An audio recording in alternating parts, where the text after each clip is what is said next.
Okay, I'm gonna see if I can get this to work here. Hello, everybody. We're gonna open the meeting of the Oroville Citizens Oversight Committee, June 3rd, 2021. I'm reading the Zoom instructions here, but I'll just turn over our agenda, and we're going to stand for the Pledge of Allegiance. Brian, can you lead us?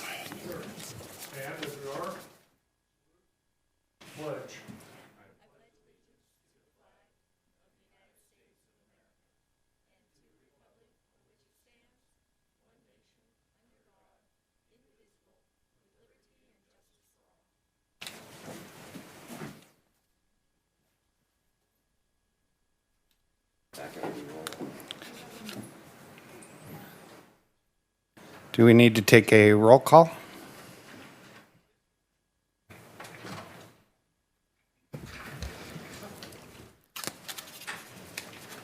Committee Member Alternate Hatley.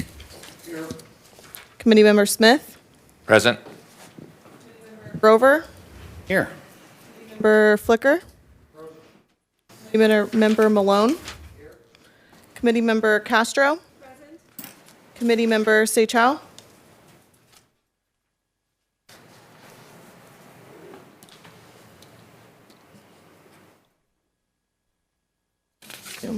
He's on Zoom. Committee Member Delmar. Committee Member Terry. Here. Committee Member Quintel.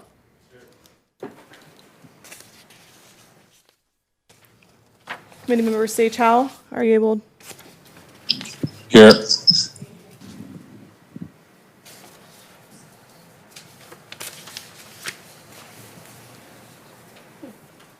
Okay, thank you. We'll move on to public communications. Address the committee about any items not listed on the agenda. Do we need to add or delete or discuss any items that aren't listed on the agenda? I have not received any public speakers. Thank you. Continue on to regular business. Update on revenue and expenses for Measure U district tax. Good evening, committee members. This is Ruth Wright, Finance Director for the City of Oroville. I have given you a couple handouts. The first handout we're going to look at is this one. It is the fiscal year 2021 year to date. I'm going to update you on the revenues and expenditures so far year to date. So if you look at the top part of the spreadsheet, it is the revenues, and we have received revenues through May. We receive the revenues on the 24th of every month, so we have not received June's yet. But if you average these out, you can see already that we have received $5.3 million, and we only budgeted 4.8. We did that so low because of COVID. We really dialed it down thinking we were going to be having some significant losses due to that, but we have not. So we're already at 5.3 with 3 more months of revenue to go. So we're already at 109% of our total budget. And if you average that out the next 3 months, we are going to make it over $7 million in this fund this year. So from budgeting 4.2 to realizing over $7 million, that's quite a significant difference. We did not budget that high, so we're expecting another surplus this year. So if you move down to the bottom part of that spreadsheet, you can see the expenditures to date, and this is through the March. I did the revenues through May because it's just one figure, but the expenditures are just through March because we're doing them quarterly. So that's 75% of the year that is done, but we're only at 50% of the budget. So you kind of, if all things are being equal and you budget right on, that would say 75%, but we're only at 50. So revenues are way over and our expenditures are about 25% under. So as you can see, we're going to experience another surplus this year. So we kind of took that into account when preparing the budget for 21-22. We bumped up the street because every year we've been doing $500,000 for street repairs. We bumped that up to 1.5 because we're starting to deplete the other funds that we're using for road projects, we're starting to deplete those. So we bumped up the road repairs to 1.5 this year from 500,000. So does anybody have any questions on our revenues and expenditures to date?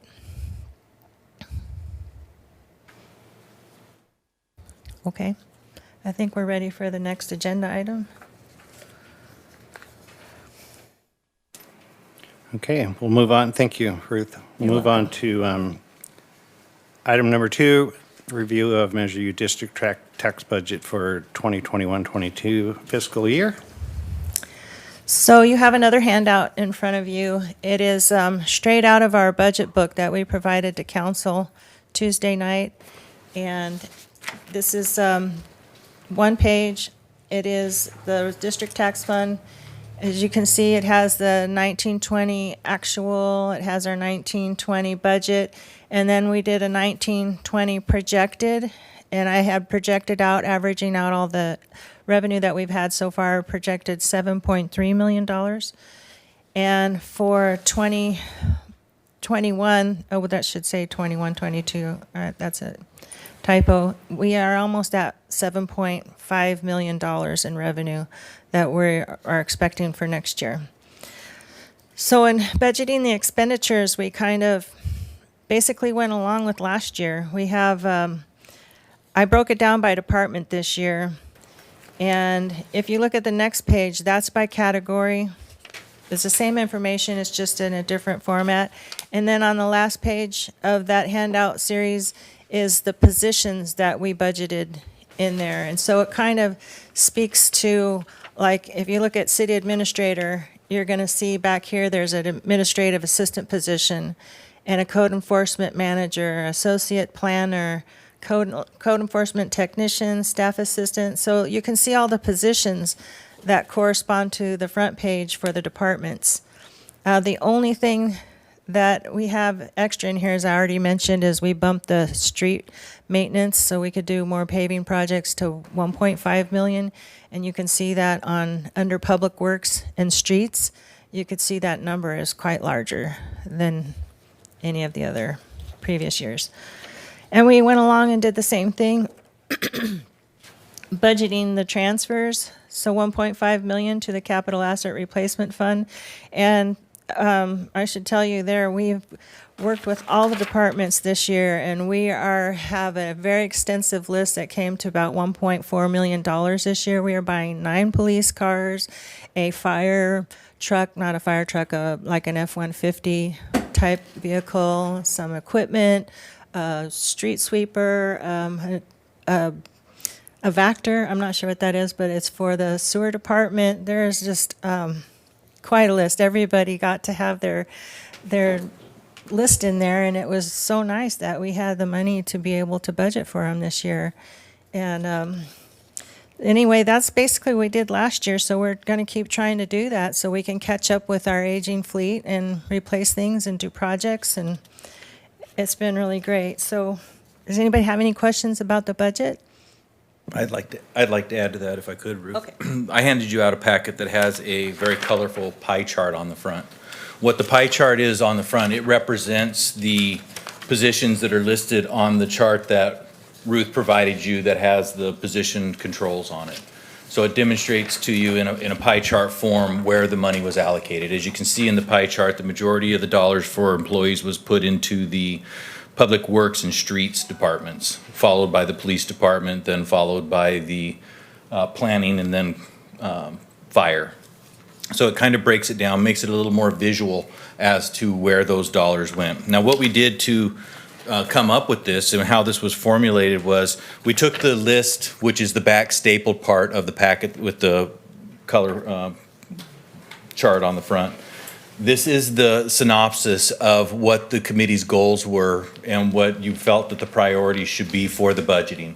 So what we did is we used this list in order to come up with those priorities and categorize that list. The list that I provided you that has numbers to the side 1 through 13, each one of those numbers are listed on here and to which one of the Citizen Oversight Committee priorities that particular position fills or satisfies or meets that. So I think what we're looking for is for you to review the list that we have in front of you of the priorities, and then see where those particular expenditures are associated with, and then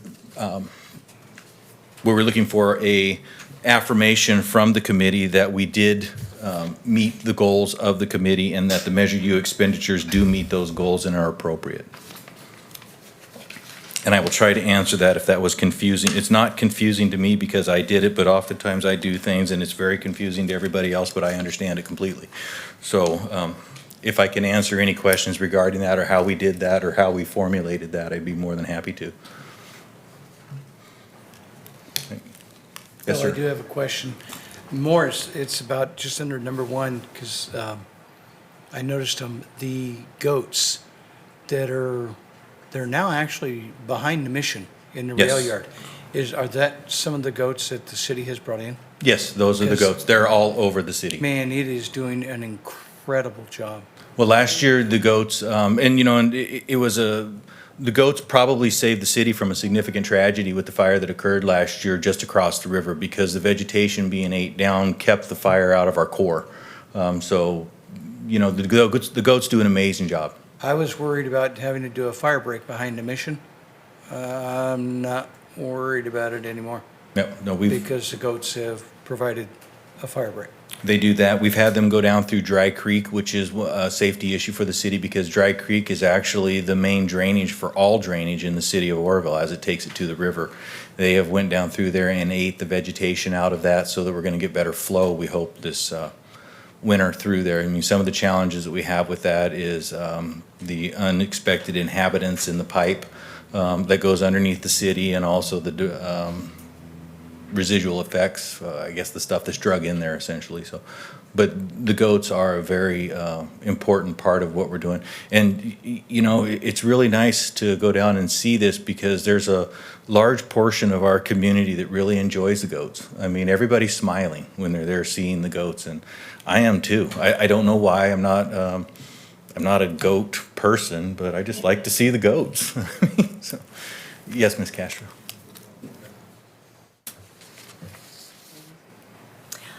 My question for Ruth, would you please explain to me again on page one the column dates? Because I'm missing 21, 22. This page? Yes. Yeah, I mentioned that was a typo. It is 21, 22. Okay, I'm sorry, I missed, okay, so 1920, 1920, 1920? No. Or 2021? 1920, 2021, 2021, 21, 22. Thank you. You're welcome. It's on the next page. The next page is correct. And I also wanted to mention too, the reason why I did that is because the next page just has the expenditures by category. It doesn't have them by department. So when people are asking us how much do we spend on the fire department, it was getting missed. The part that was in the district tax wasn't getting picked up. So I had to do another page to explain the district tax by department. So it showed, so that I could add them together and show the total. Because actually the district tax and the general fund are both general fund, and for financial statement purposes, we combine them. So I had to do this, but I also wanted to mention, if you look at the second page, it's actually showing you the projected fund balance. The first page does not. So you can see that we're really expecting large surpluses, and I wouldn't be surprised if, you know, if council said, hey, we have the manpower to do more street projects, let's see if we can, you know, add to it during the year. It should be available for spending during the year if the council wanted to choose to do that. And most of you have probably noticed Feather River Boulevard was repaved all the way down through, ground down, repaved. Some of the issues we ran into with our repaving projects are that we're running into sinkholes. After we're paving, there's sinkholes developing in these. So some of the expenditures have been greater than what was anticipated. But even with that, last year, we budgeted $3.1 million, and I think we ended up spending $1.9 million. So we are we're even ratcheting up what we were doing last year to do more because we're trying to get caught up from the many years that we didn't do anything. The most important street that got paved in this last go-around was Brookdale, and that's because Mark Grover lives on Brookdale, and he was insistent that that got paved. I mean, so. Sure. I've been being thrown under the bus for a long time, Mark, so I figured. No, but there was a lot of little streets. We don't pick the streets. Our engineer, there's an assessment made of the condition of the streets, and the engineer decides which streets are the worst, and those just happen to be the ones that came up. So we did do a lot more paving this go-around than we've done in many years. So Measure U is having its effect. One of the issues that we had with Measure U, just so that you're aware, is why this has been a little bit miscombobulated and doesn't seem to be taking off quite like it should, is we got the tax and then we were very slowly walking into this to see where we were at because we weren't sure what it was going to do. So we kind of slowly went into this. About the time that we got up to speed and figured out kind of what this was going to do, the coronavirus hit the country. And then that shut down the economy. So again, we're back to we didn't know what this was going to do. And the last thing we wanted to do was create unsustainable situations where we overspent, overestimated. So, you know, we will get better at this. The Oversight Committee was very useful and helpful. The point of giving you this tonight is just to reaffirm for you that we did hear what you said and we did listen to what you wanted us to expend these dollars on. What we're going to do after tonight is, if the committee is in agreement with the budgeting that we have done on this, is we will be reporting back to the council on the 15th that this has been in front of you, you've had an opportunity to review it, and you have said that this is met your priorities and the parameters of Measure U. I didn't have the opportunity to make it to the workshop. I was at our initial workshop, but I didn't go to the last one, so I'll have to defer to the rest of you as far as what Mr. Legrand is asking is if this corresponds with the goals and the ideas of what you guys all said. Brian? You got to push the button there, Brian. Well, first I want to say, I do think this strongly reflects the direction that the committee was providing. Obviously, it doesn't meet all of them because you've only got 13 and there were 40 or 50.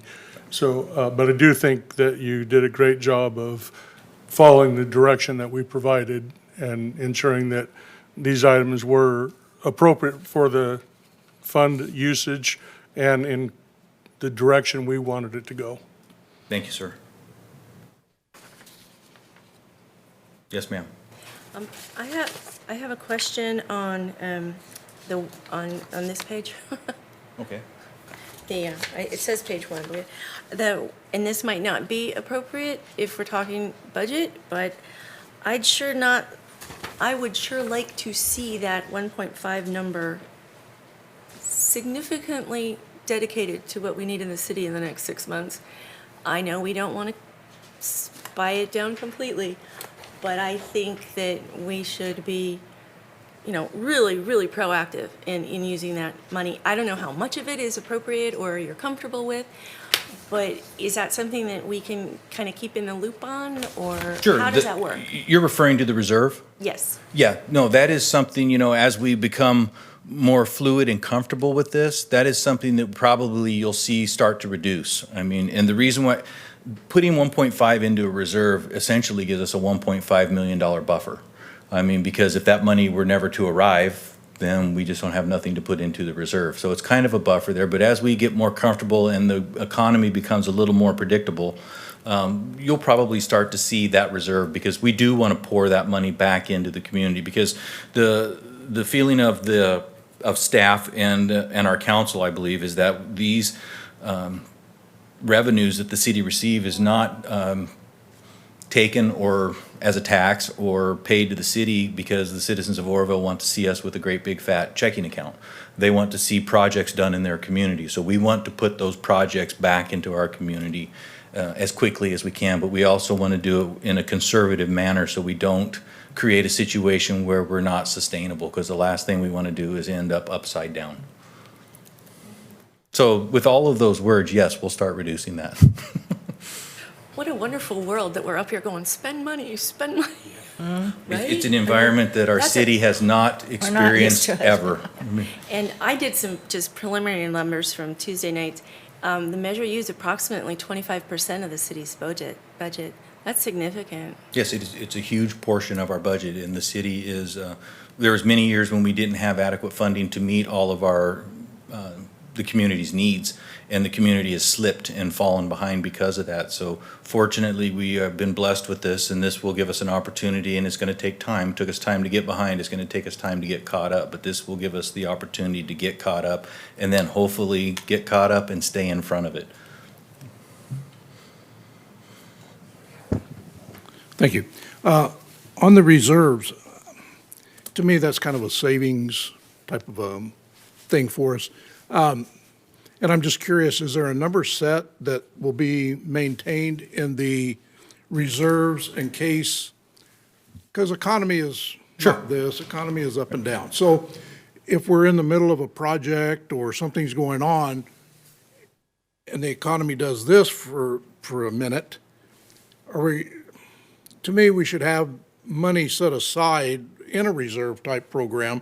Now, what that amount is, I don't know. That would be up to whoever, but a certain amount that would say, well, that would carry us through that project so we weren't trying to dig for money somewhere if something terrible was to happen. That's why I'm just kind of curious is, $1.5 million in the reserve right now, if there was a number projected by anybody that says, well, we should never go below this number in the reserve. There is a minimum reserve amount set by the council that is budget policy that we do stay within. This reserve that we're talking about here is Measure U dollars that are being reserved, along with general fund dollars. Staff's goal is to, and it's a lofty goal, and it's going to take many, many years, probably 10 or more to obtain, is to have 100% reserve. We would like to have enough money in the city's coffers that if we stop generating revenue, the city could make it for a year. Likelihood of that is, not good, but we would like to drive to there. That's our goal. Right now, what is our percentage, Ruth? Is it 10%? We reserve? actually set a range from 8 to 15% or something, so we're at the upper end of that range.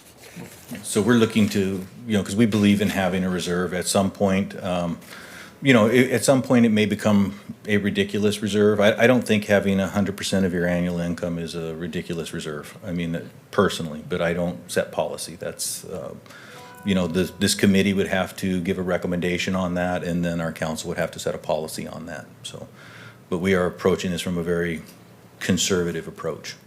Okay, thank you.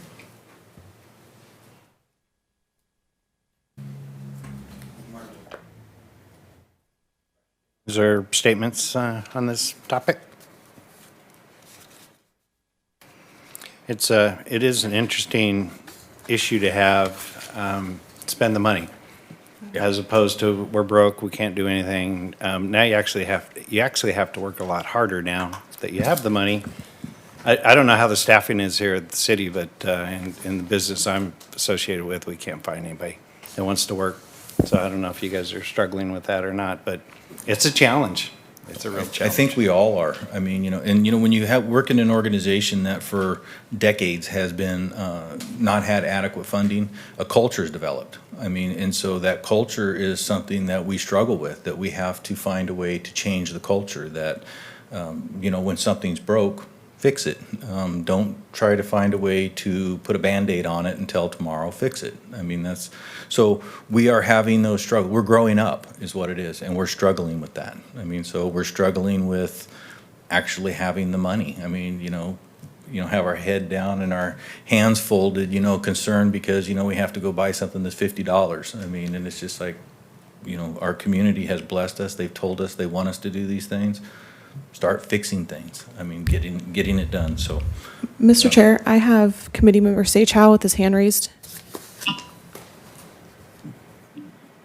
Hey everyone, this is Casey Chow. Sorry I couldn't be there. I'm sick and didn't want to spread it to you guys. But my question is, with the increase in expenses for the police, is there any statistics on the decrease in crime or the response rate? No, there's none prepared for this meeting.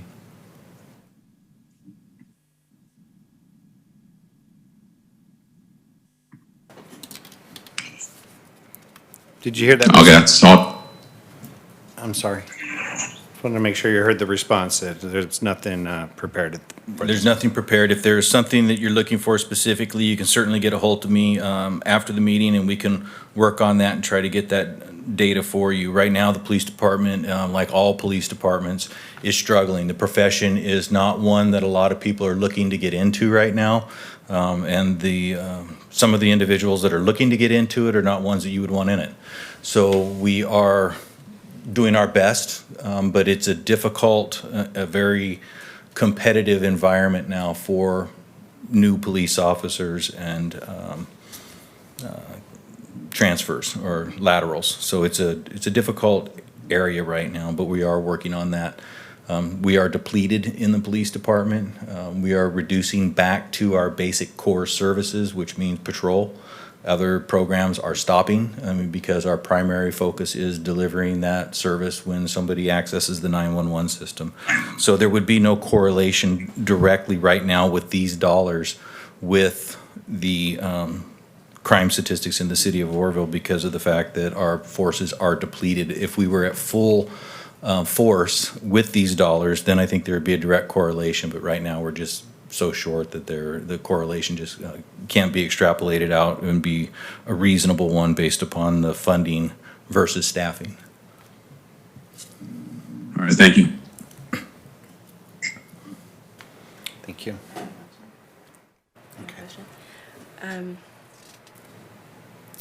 Question. I'll come back to it. What were we talking about before? Oh, the police. Oh, I know what it is. Jordan. Jordan is doing some wonderful, sorry. Jordan's doing some wonderful things to help publicize and be a positive voice for the city and what we're doing. And I wanted to thank her for that and thank any tools you can give us, such as Committee Member St. Cho. Any tools like that you can give us would be helpful. So when someone says, oh, that tree over there isn't cut, I can say, yeah, the other 5,000 were. Right. Anything we can do to positively support this in our community, I would find very helpful. That is one thing that we do have to do a better job on, is actually marketing ourselves. I mean, a lot of times, we always are responding to criticism, but we are seldomly out there waving our arms saying what a good job we're doing. So we are not and I'll be honest, I'm not very good at that. I know what I'm doing. I feel like I'm providing quality work, and of course everybody else should know that, but I don't, like I said, I'm not good at that. It is something that has been brought to my attention. It is something that, we have to do a better job at, of marketing ourselves. One of the things that we've talked with Ms. Daly about on that is actually doing that, making sure that our social media pages are updated, trying to put something positive, making sure that people see the Measure U dollars at work. We actually have a Measure U decal that goes on to all of the equipment that is purchased with Measure U. There's signage that's going to be, or if it hasn't already been created, when they're paving a road that says this is funded by Measure U. That way our community knows what's going on, where those dollars are being spent, because we're involved in this. We know what's going on here. But if you're not involved in local city government, a lot of times you don't know, and quite honestly, a lot of people don't care.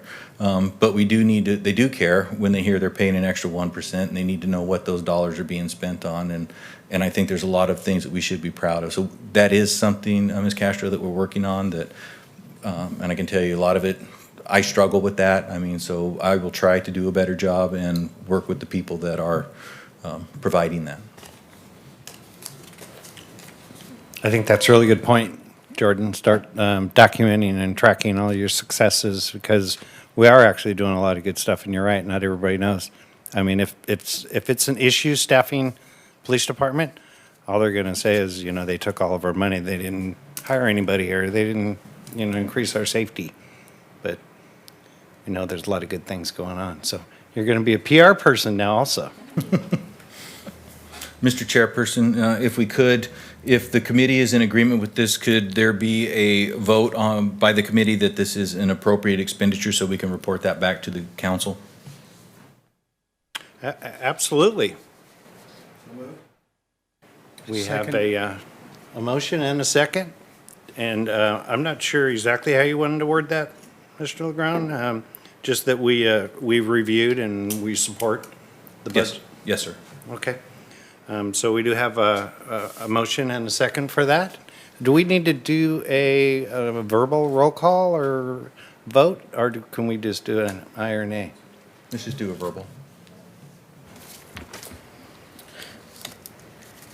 Committee Member Hadley, Yes. Committee Member Smith. Yes. Committee Member Grover, Yes. Committee Member Flicker. Yes. Committee Member Malone. Yes. Committee Member Castro, Yes. Committee Member Seychow, Yes. Committee Member Delmar, Committee Member Terry, Yes. Committee Member Quintel. Motion carries.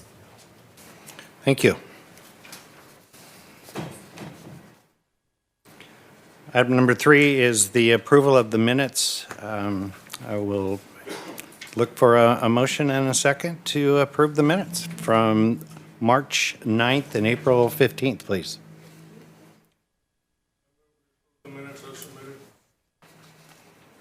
Have a motion? Did I hear a second? Okay, we have a motion and a second. Committee Member Hadley, Yes. Committee Member Smith, Yes. Committee Member Grover, I abstained because I wasn't at the meeting. Committee Member Flicker. Committee Member Malone. Committee Member Castro. I'd like to approve the first month, but, the second month, the April 15th, but I have not reviewed or have a copy of the other minutes, so I have to abstain from that. I have no idea how that works. Committee I- Member Seychow. Yes. Committee Member Terry. Yes. Committee Member Quintel. Motion carries. Thank you. Is there any other comments or questions from the committee members? Come on, is anybody else going to talk besides me? I would. All right, I'll talk. 'Cause I All have- right. I just want to say that Bill, Mr. Administrator, Chief, you've done a great job, and we appreciate all you've done. And looking at our list that we had went through in the last 2 meetings, you've done a great job of putting them together to see a great realization that there's a lot of stuff going on in Oroville. I drive up and down the city all the time from our church, and I'm in downtown a lot, and there's just a lot of stuff going on, and it's looking great, and I just want to commend you and the council and all of your workers for doing a great job.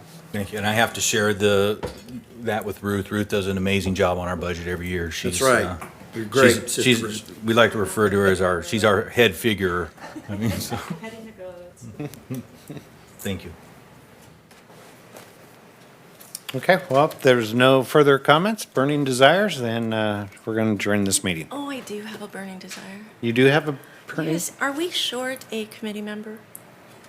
Or we have all? Is that the park? No, we are, I'm sorry. I believe we are short one on this committee as well. The council will address that probably in July.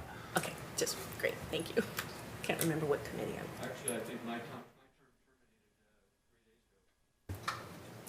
I believe I did see some of that in the, looking at the bylaws that, and also I think we may soon, or I think we're past due, having a new chair. And I wasn't going to address it tonight because it wasn't on the agenda, but we may want to look at that. Probably what we'll do then is we will look at this and review all of this, and if we decide to let Mr. Quintel go, we will. If not, we'll make him come back.